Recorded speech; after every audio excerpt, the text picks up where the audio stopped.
Halloween special this year. And the vampire special I meant was to review a terrible video game movie that's also filmed and produced and directed by the absolute one of the worst film directors filmmakers on the face of the planet. And I'm talking about Bloodrayne, made by none other than Uwe Boll. Released in 2002, Bloodrayne is a hack-and-slash video game starring a female vampire named, of course, Rain. And 3 years later, a cheap clusterfuck of a movie was produced and directed by Uwe Boll. Boll is notorious for bombing movies and other video game adaptations. In fact, his movies were so badly panned that there was even an online petition demanding him to retire from movie making altogether. And unfortunately, the petition was of course ignored because Uwe Boll just only cared about doing it for his own narcissistic reasons. And now let's get started with Bloodrayne.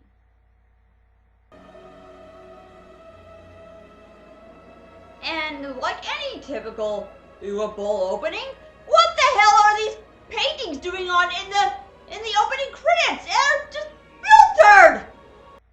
Now, you may think I'm repeating what everything says, but hell no. Other reviews I've seen of this movie have been a little bit too kind in my eyes to this movie and director. So, I'm gonna tear it into your asshole, to give you what this movie and Uwe Boll so rightfully deserves. And then we open to, oh my god, they got the setting completely wrong. The video game took place in the 1930s, in 3 settings, North and South America, and in Germany. Here they just have it set back in 18th century Romania. Why? Because it's a vampire movie, and the only thing you can think of is the birthplace of Count Dracula? What can I get for you? Glass of absinthe. Right away, sir. Flame it, and make sure the glass is clean. Whoa, that's such a cursed knife there that can even suck him dry like the mummy can. And here is where we see our anti-hero, Rain.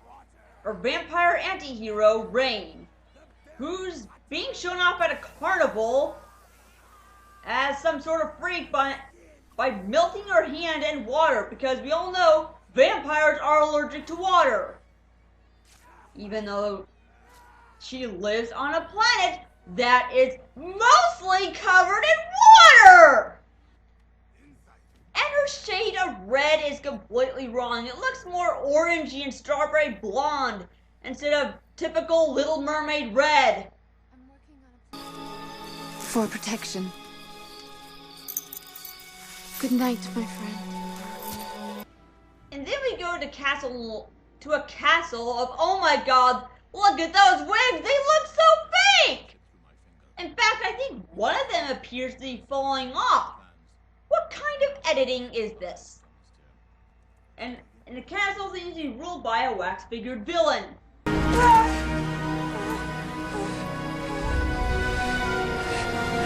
Oh my god! What kind of editing is this? You're using way too much After Effects, Uwe Boll. And hold on! Wasn't she just locked in a cart just now? How did she get out? Why is she like this with the weird editing? It's like me editing like this about me and Angel.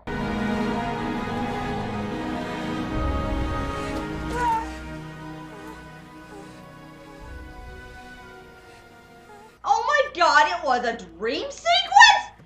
How was I supposed to know? This was definitely the worst edited dream sequence I've ever seen in my life.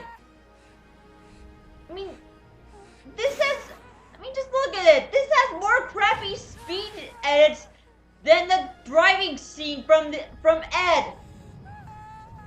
There's so many speed edits and bizarre camera movement. It has more crappy speed edits than the driving scene from Ed. And then some guy appears to tries to rape her for some reason. 10 minutes in, and I still can't figure out what the fuck's going on. We have work to do. And the two heroes, whom is named Sebastian and Vladimir, begin chopping heads off of many of the victims Rain actually feasted off of the other night. And then we soon cut back to the other night, where Rain comes across a family in a covered wagon being attacked by vampires. Find your own meal. Hey, go find your own video game movie to shit on. And then she goes through a tarot card reading with some fortune teller sorceress. She makes her way to Castle Sepia Tone to avenge the death of her mom and search for some eye trinket that makes vampires more powerful. Turns out it's heavily guarded by Sloth from the Goonies. After beating his head in with a mace, she enters a chamber where the eye trinket is being kept. Only problem is that it's heavily booby-trapped and dodges one of the floor blades with gymnastic-based maneuvers across the floor. And that sets it off, and it caused water to sprinkle out. Because, you know, as I said earlier, vampires are allergic to water and they just assume a vampire would be getting this. However, just by looking at the eye for some reason, she gains immunity to water and then comes down from the ceiling safe and sound. I suggest you follow me. And since she has the powers of the eye, she is confined to the castle because the keepers say that she is an absolute threat for some reason. And since there's been an invasion, they kidnap Rain and take her to a loosely guarded temple because Sebastian and Vladimir are able to shoot them with bows and arrows without even blowing their cover in broad daylight.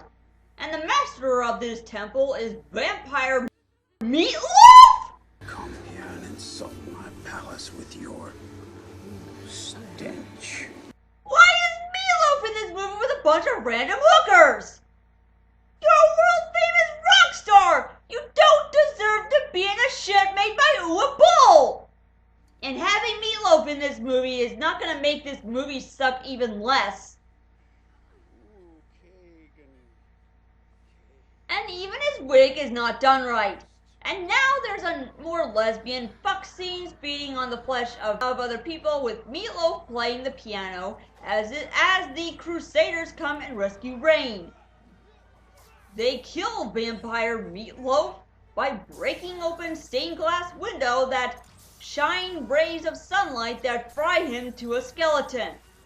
Since vampires are also allergic to sunlight. This is why Rain pretty much dodges this by covering herself up in black sheets of cloth.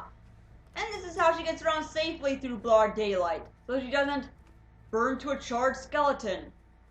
The following night, she sails back to Castle Sepia Tone to a prison in one of the castles. It's here where she engages in some jailhouse fucks with Sebastian.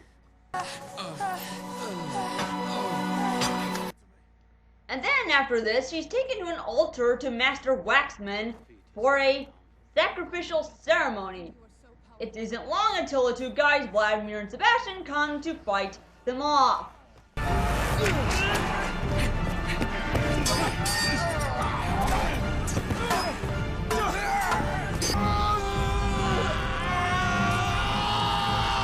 Oh my god, that's the worst acting death I've ever seen in a choreographed fight scene. Speed edits and slow-mo are Uwe Boll's favorite fetishes. After being stabbed twice in the shoulder, she survives, and then receives the cursed knife from Sebastian, and then stabs Master Waxman with the cursed knife to rot him from the inside out. With Master Waxman and her jailhouse fucker gone, she just lays on the throne as the new ruler of Castle Sepia Tone. And then it just ends right here.